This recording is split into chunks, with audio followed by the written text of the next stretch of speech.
All right, so this formula which you see is basically the based on the fact that there was a scientist, Rayleigh, who studied Rayleigh's limit of resolution. So if you see this numerical, this is human eye, and on the left hand side you have two objects A and B.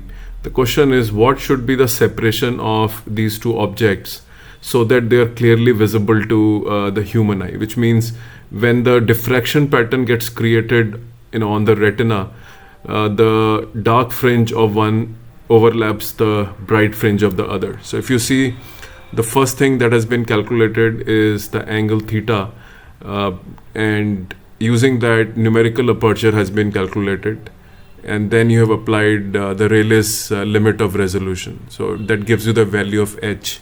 So the separation between the two objects has to be 1/10 of a millimeter for a human eye to see the object clearly. But mind you, here the distance of the object from the lens has been taken as 25 centimeter.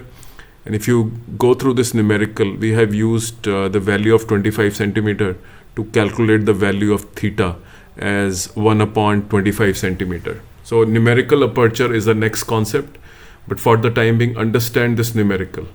Thank you.